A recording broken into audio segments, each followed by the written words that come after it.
میں بہت پسند کرتا ہوں کہ بچے ان کے دلوں میں جو کچھ ہے نا کھول کر کہیں. یہی ظلم ہے کہ ہم بچوں کو ان کے دل کی بات نہیں کہنے دیتے. اگر آپ کا یقین نہیں کہ کوئی خدا ہے، آپ دل سے سمجھے بیٹھے ہیں کوئی نہیں یار یہ باتیں بنی ہوئی، آپ کو کھول کر کہنا چاہیے. اور کسی کو نہیں کہنا چاہیے کہ آپ کافر ہیں، مرتد ہیں، بے دین ہیں. تسلی کرانی چاہیے کہ بیٹا اس دلیل پر غور کرو. اگر کسی شخص کو رسول اللہ کی رسالت پر یقین نہیں رہا، بدقسمتی سے ایسا لٹریچر پڑھا کہ وہ سمجھتا ہے یار یہ سارا فراڈ، آپ ایک سیاستدان سے چلاکی سے حکومت بنا لی. میں یہ کہتا ہوں سوال کیا کرو، علاج ہو جائے. اگر دل میں وہ شبہ رہ گیا تو ہو سکتا ہے کفر تک نوبت پہنچ جائے. تو بہت اچھا کیا. تو حدیث پاک کے بارے میں جو آپ نے پوچھا نا میرے بچے، کیا صحابی کا نجوم بیائی ہے مقتضیات بہتر، یہ عموماً لوگ بیان کرتے رہتے ہیں کہ حضور نے فرمایا میرے اصحاب ستاروں کی طرح ہیں، ان میں سے جس کی بھی پیروی کرو گے ہدایت پاؤ گے. آپ یہ دیکھ لیں جیسے آپ یونیورسٹی میں پڑھ رہے ہیں اور یہ کہ تحقیقی ادارہ، یہاں فضول باتیں نہیں چلتی، ٹھوس باتیں جو لیبارٹری میں ثابت ہو جائیں. اسی طرح حدیث کا فن جو ہے نا، اس میں بھی لوگوں نے بہت ملاوٹ کی ہے، مگر شکر ہے شروع سے ہی.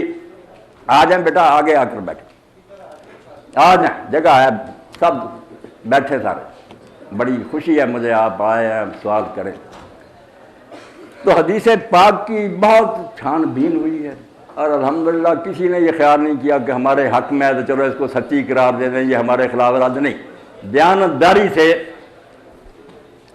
ایک گروہ ہی آپ دنیا میں پائیں گے، ورنہ سب نے دیانتداری سے کام لی. یہ محدثین کا گروہ اللہ نے ایسا کھڑا کیا جن کا کام تھا کہ حضور کے بارے میں جو بیعت نیریٹ ہو گئی کہ لوگ کہتے ہیں حضور نے یہ فرمایا، یہ انہوں نے طرفداری نہیں کی. سنی ہیں، شیعہ، کوئی ہیں، پوری ایمانداری سے جانتا کہ بیان کرنے والے سچے، ان کے حافظے ٹھیک ہیں، دیانت کا کیا حال ہے. اس لیے یہ روایت جو مشہور ہے نا، مولوی حضرات ہی بیان کی، بالکل اس کو کذب، موضوع، باطل کرا دی، جھوٹ، من گڑت. ایسی بات حضور نے کوئی نہیں کہی.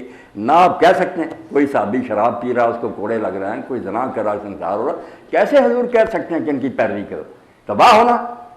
پیروی کے لیے ایک ہی شخصیت ہے جس میں خامی نہیں، جس کا کوئی کام غلط نہیں، جو اللہ کی حفاظت میں ہے، وہ حضرت محمد رسول اللہ صلی اللہ علیہ وسلم. اس لیے آپ یہ نا دل پر لکھ لیں، کوئی کتنا بھی اونچا نا وہ مقام نہیں حاصل کر سکتا کہ ہم اس کے پیچھے آنکھیں بند کر کے چلیں. صرف ایک ذات پاک جن پر لاکھوں درود و سلام ہیں، ان کی ہے یہ پوزیشن کہ بس آنکھیں میٹ کر آپ چلتے رہیں. یہاں خطرہ نہیں پھسلنے کا، نہ مراد. باقی یہ صحابہ وغیرہ کی بات ہیں، سب اچھے ہیں مگر انسان ہیں، ان سے بھی غلطیاں ہوئی ہیں. جنگ احد میں جو کچھ ہوا، قرآن نے سورہ آل عمران تبصرہ کیا. جو لوگ کہنے لگے کہ رسول ہم میں تھا، اللہ کے فرشتے، کیوں پھر یہ شکست ہوگی؟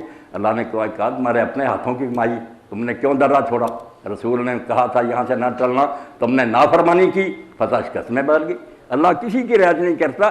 اس لیے خیالی چیزیں جو ان سے جان چھڑائیں. آپ پڑھے لکھے بچے ہیں، کوئی مولوی ملا کہے اس سے کہو حدیث کی کتاب نکال اور بتا کہ حدیث کے علماء نے اس پر ریمارکس کیا دی، اس کو صحیح کہا یا اس کو جھوٹی کہا. اگر جھوٹی ہے تو کیوں ممبروں پر بیان کریں؟ کوئی پروفیسر ہی اپنے لیکچر میں غلط باتیں کہیں تو آپ کو حق ہے کہ پروفیسر یہ تو بے بنیاد باتیں. اسی طرح علماء سے مطالبہ کرو کہ جو کہہ رہے ہو اس کو مستند ثابت کرو. یہ نہیں کہ کسی کتاب میں لکھ دیا تو وہ وہی ہوگی. یہ قرآن ہے، ان کتابوں میں صحیح بھی ہیں، موضوع ہیں، ضعیف ہیں، مکروہ، کئی قسمیں ہیں روایتوں کی. جب صحیح طریقے سے ثابت ہو جائے گا نا، حضور نے فرمایا پھر ہم سر جھکائیں گے. تو یہ صحابی سارے ہیں غلط.